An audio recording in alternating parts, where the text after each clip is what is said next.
মাশাআল্লাহ! সকাল, সকাল সুন্দর একটা বৃষ্টিমুখর ওয়েদার দেখে মনটাই খুশি হয়ে গেল। ঝিরিঝিরি বৃষ্টি হচ্ছে, এটা দেখে যেন চোখের শান্তি বলতে পারেন, মনের শান্তিও বলতে পারেন।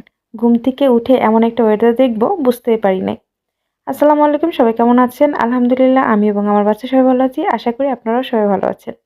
তো আপনাদেরকে অনেক চেষ্টা করলাম বৃষ্টি দেখানোর জন্য, বাট ক্যামেরাতে ক্যাপচার করতে পারছি না। আর বাসার পিছনের এই জায়গাটাও কিন্তু অতটা সুন্দর না। তারপরেও আমার কাছে ভালো লাগছে তাই ক্যাপচার করে নিলাম। তো যাই হোক, ননদের বাসায় আমাদের দ্বিতীয় দিন সকাল, সকাল উঠেই আমি এত সুন্দর একটা ওয়েদার দেখলাম। দেন একটু পরে দেখি যে না, বৃষ্টি থেমে গেছে। পরবর্তীতে রোদ ওঠার পর সব শুকায় গেছে। মানে এটা অনেকটা লেট হয়ে গেছে। নাস্তা-টাস্তা মানে হালকা পাতলা চা নাস্তা খাইছি। তো বাইরে আসার পরে আপুর বাসাটা পুরো ঘুরে, ঘুরে দেখতেছি। এটা কিন্তু আমার ছোট ননদের বাসা। আর এই বাসাটা কিন্তু অনেক পুরনো। মানে আমার আপুর শ্বশুরেরও আমলে, মানে শ্বশুরের থেকে আরো অনেক আগে। বাসা দেখলেই বুঝতে পারবেন এটা অনেক আগের একটা বাসা। বাট আমার কাছে এখানে আসতে অনেক বেশি ভালো লাগে। তো যাই হোক, কথা বলতে, বলতে খাবারের সময় হয়ে আসছে। আর এইদিকে আমার কুটুস বুড়িটা উঠে পড়েছে। আমার মুনতাহা বেবি, ওইটাকে আমার এত বেশি ভালো লাগে। আর এদিকে নাস্তার আয়োজন করা হচ্ছে। আপুকে সকালে বলেছি এত আহামরি কিছুই করো না। তো ভাত রান্না করো এবং আমার আলু ভর্তা, ডিম ভাজি হলেই আমার হয়ে যাবে। তো তাই আপুই সেটাই করলো। পরের দিন আবার কিন্তু অনেক রকম নাস্তা করছে। আমি তো আর প্রতিদিনের ভিডিওটা করি নাই। তো এখানে নাস্তা খাওয়ার জন্য বসে পড়লাম, মানে ভাত খাওয়ার জন্য বসে পড়লাম। দেন খাওয়া-দাওয়া শেষ করে অনেক গল্প করলাম। গল্পগুলো তো আর রেকর্ড করা যায় না। যতটুকু পারছি ততটুকুই করলাম। তো দেন আবার গোসল করে নিলাম। সকাল, সকাল গোসল করে নেওয়াটাই বেটার। তাই গোসল করে নিয়েছিলাম।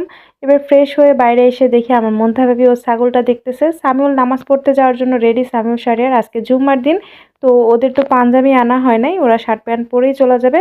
তো ওর বড় ভাইয়ের জন্য ওয়েট করতেছে। ওরা এখনই চলে যাবে নামাজ পড়তে। আর আমি এখানে এসে দেখি কত সুন্দর ঘাসফুল ফুটেছে। এই ফুলগুলোর নামগুলো মনে থাকে না আমার। এটার নাম কি যেন? একটু সবাই কমেন্ট করে জানাবেন। আমার ঢাকার বাসাতেও কিন্তু আছে, বাট আমার মনে নাই গাছটার নামটা। মানে ভুলে যাই সবসময়। আবার গ্রামে ছোটবেলায় বলতাম টাইম ফুল। বাট এইটার নাম আছে পর্তুলিকা, না পর্তুলিকাই মনে হয়। আমি শিওর না। তো যাক, এখানে অনেক সুন্দর, সুন্দর ফুল ধরেছে। মানে ওই নাইট ফুলগুলো ধরেছে। টাইম ফুল, সরি। আমার ননদের মেয়ে এগুলো লাগাইছে। তো এখানে কিন্তু আগে অনেক গাছ ছিল, গোলাপ থেকে শুরু করে অনেক গাছ ছিল, বাট এখন মোটামুটি গাছ নাই। এখানে দেখেন আমার সামিউল দুষ্টামি করতেছে মুরগি নিয়ে, ওইটাকে নিয়ে যে কি করতেছে। তো তারপর ওদেরকে পাঠাই দেওয়ার পরে দেন আপু দুপুরে রান্নাবান্না শেষ করলো। এখানে রান্না করেছিল হচ্ছে মাছ ভুনা, দেন বেগুন ভাজি, সাথে হচ্ছে কোয়েল পাখি রান্না করেছিল। এটা আমি কোনোদিন খাই নাই, আজকে ফার্স্ট টাইম খাবো। বাট অনেক মজার ছিল। তো আপু আবার মোরগ রান্না করতে চাইছিল যে ওর ভাই আসলে মোরগটা রান্না করবে, বাট আমার হাজবেন্ড আসলে একটু ব্যস্ত ছিল, এজন্য আজকে আসে নাই। আর এইদিকে ছিল হচ্ছে পোলাও।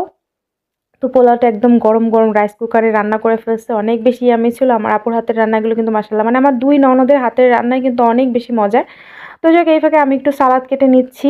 কারণ টুকটাক কাজ না করলে আসলে আপুর জন্য অনেক কষ্ট হয়ে যাবে।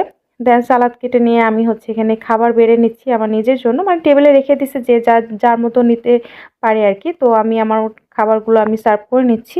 আর এই তো এখানে সালাদে ছিল শসা। মানে আমি ফার্স্টে সালাদ করতে চাইছি, বাট আপু বলল যে থাক, দরকার নেই, তুমি জাস্ট গোল গোল করে দাও। তাই একটু কষ্ট কম হলো আর কি।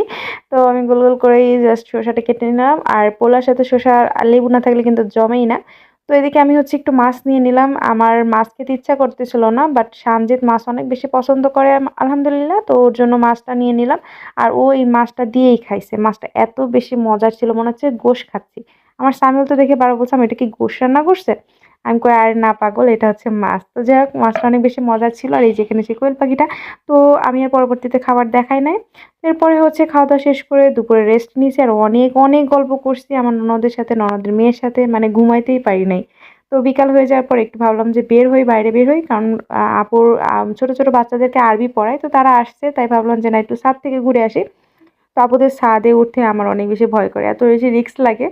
তো আগে তো আরো অনেক খারাপ অবস্থা ছিল, বাট এখন আস্তে, আস্তে আপু ঠিক করার চেষ্টা করতেছে। তো যাই হোক, এখানে ছাদে ওঠার পরে দেখি যে আশেপাশের ওয়েদারটা বেশ মোটামুটি ভালো। একটু হালকা পাতলা ঠান্ডা, ঠান্ডা ছিল। তারপরও ভালোই গরম ছিল, এমন না যে গরম না। আর এদিকে দেখেন কতগুলা ধুন্দুল গাছ। এই যে ধুন্দুল, মানে এখন কিন্তু আপু কয়েকদিন আগে আপু আসছিল, এসে আমাকে এতগুলা ধুন্দুল দিয়ে গেছে। প্রায় ৪-৫ কেজি হবে। অনেক বেশি। আর এখানে হচ্ছে মরিচ গাছ, বড়, বড়, মানে অনেক মোটা, মোটা মরিচ। দেখতে মনে হয় যেন ওই যে কাশ্মীরি যে মরিচগুলো ঐরকম, বাট দেশি মরিচ, বাট অনেক মোটা। আর এখানে গাঁদা ফুল ছিল, গান্দা ফুল আমাদের গ্রামে বলে, আর শুদ্ধ ভাষা হচ্ছে গাঁদা ফুল। তো যাই হোক, ছাদে ঘোরাঘুরি করার পরে দেন হচ্ছে সন্ধ্যার সময় নিচে নেমে আসলাম। নিচে নেমে আসার পরে আমার ননদের মেয়েকে বললাম, তুমি আমাকে মেহেদি দিয়ে দাও। ওকে দেখছি অনেক সুন্দর করে মেহেদি দেয়, আমি আমার মতো সুন্দর করে মেহেদি দিতে আমি কাউকে দেখি নাই। তো আমাকে কেউ কখনো দিয়ে দেয় নাই মেহেদি, তো আমি ওকে বললাম তোমাকে মেহেদি দিয়ে দাও, তাই ও আমাকে দিল। আমি তো রিল্যাক্স করে বসে মেহেদি দিচ্ছি, মানে কি যে শান্তি, আল্লাহ কেউ যদি মেহেদি দিয়ে দেয় খুবই শান্তি। আর আমার সবচেয়ে পছন্দ কাজ মেহেদি।